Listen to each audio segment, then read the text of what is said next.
Welcome back. If you've just joined us, you're watching Namibia Connects. Now, road safety is a critical issue that touches every resident of our city. Ensuring efficient traffic flow while reducing accidents and fatalities is a key priority for local authorities. We are now joined today by Senior Inspector Grace Karukwa from NAMPOL Traffic Law Enforcement Directorate to discuss her strategies for improving road safety and addressing our community's most pressing traffic concerns.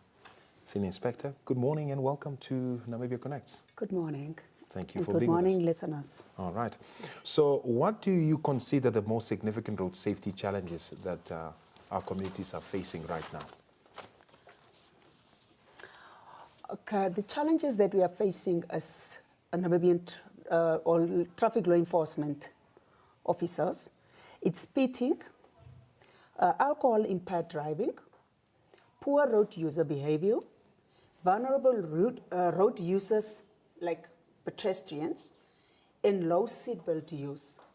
Those are remaining our key contributing to crashes and fatalities.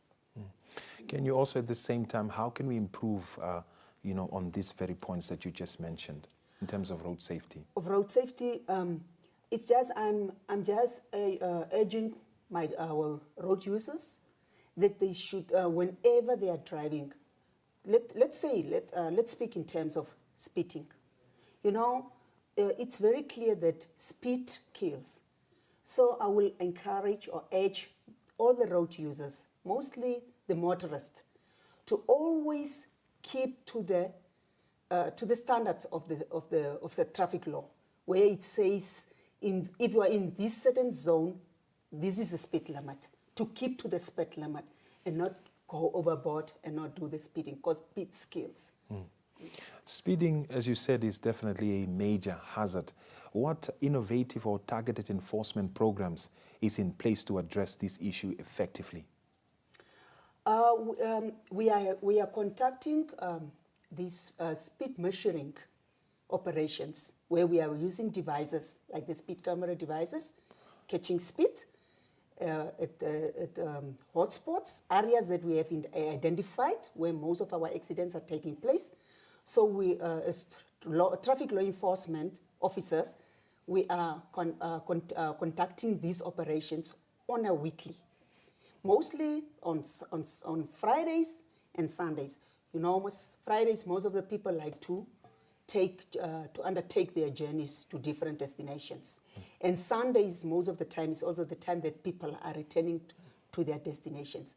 So we are conducting those operations, like catching speeds at those zones that I have said we have identified as hotspots. Now, on social media, there has been some certain concerns that there are WhatsApp groups in place that, say, oh no, between this place and this place, there's a camera there. How is the law enforcement dealing with such practices? As law enforcement officers, we are trying our level best to also to warn the public or to warn the motorists that this is not a one-man show. It's a shared responsibility. So we should take ownership and take responsibility because we want to save lives. As a motorist, you are warning the fellow motorists that they should not. There is a speed measuring operation where and where and where. What are we contributing or what are we adding to? We are just adding to the fatalities. We should take responsibilities as motorists. That is my biggest urging that I will urge to the motorists, that we should play a role in saving lives. Because definitely for us to reduce that number, we have to work together at the end of the day. It's a shared responsibility. It's not just for traffic law enforcement alone. It's not only for the government alone. It's all of us, community members, drivers, all the motorists, pedestrians. We need to play our part in order to curb and to reduce these fatalities, because it's becoming a very worrisome. Our number is increasing by day. Every day we hear we lost a person through these accidents and so on. And it's becoming worrisome, and it's a great concern. So really, motorists out there, I'm urging you to play your part. Let's talk in the terms of policing. You don't wait for a police officer for you to act. Do your part. Do your part, because it's self-policing. It's where community policing comes in. I'm urging you, my dear motorist, play your part. Now, as law enforcement, how do you ensure traffic enforcement is consistent, fair, and perceived as legitimate by all members of community? Okay. As traffic law enforcement directorate, our head of department with the training directorate, officers are being trained. I've been trained in a professional, and ethics are also shared with them. So our traffic officers are well-trained traffic officers. They know the ethics. They know what is expected of them. And to keep transparent procedures, they are also well-informed. We also involve the public through engagement. It's what we are doing as traffic law enforcement, to ensure that consistent applications of laws are known to each and every one, and that it is also enforced fairly. And how would you handle a situation where there is a public resistance or criticism regarding a new traffic safety initiative like speed cameras and new traffic patterns? Okay. We understand their frustrations. We know that these surprises are happening. But we always also explain to them the methods.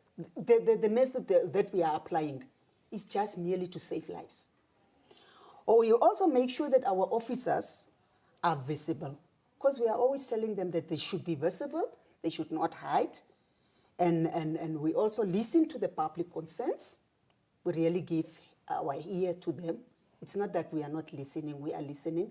But whatever we are doing is just a mere fact that we want to save lives. So we are coming up with all amicable solutions that we see that it's working best to us.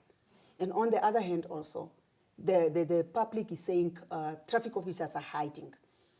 You as a public, as a motorist. And there has been a lot of jokes about that and memes on social media. Yes, but you as a motorist or a road user, do you really need somebody to be present for you to react? We should not react, we must be proactive. We must be proactive. We must take this ownership in our life. That if I am a responsible driver, if I am a responsible road user, I will save the person next to me, or I will save the next person's life. So really, my customers outside there who are now the road users and the motorists, we really urge you that don't wait for you to see a traffic officer and then you act. Senior Inspector, the festive season is fast approaching.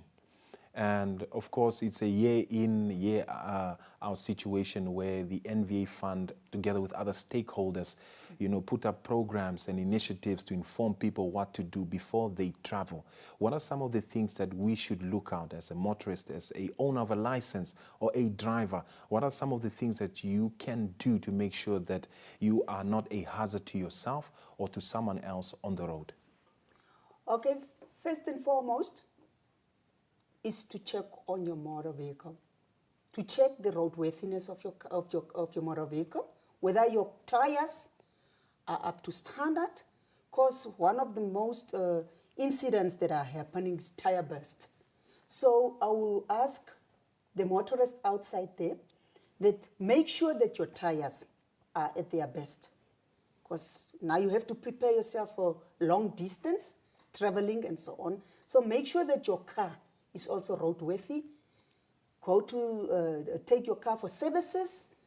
Make sure that everything is in order before you start planning your journey. And also on the other hand is make sure that your driver's license is valid. and make sure that you always have your driver's license at hand. We also find in instances people are driving without driver's license, making lame excuses that, oh, I forgot my license in the other car, or I don't know, you know, while in real fact, some of them don't really have driver's license. So really, we are asking you that we are approaching the festive season, and we want to have a better scenario along this festive season. We want to save lives. That is our main concern. That is our song that we are going to sing as from now, as we are approaching the festive season. That take charge, be a responsible road user. Everyone must play. I will remind the motorists and the road users outside there that we should play our part. Once you play a part, you save the economy of the country. Because in most cases, we are losing people who are adding also to the value to the economy of the country. So, my dear motorists, my dear road users,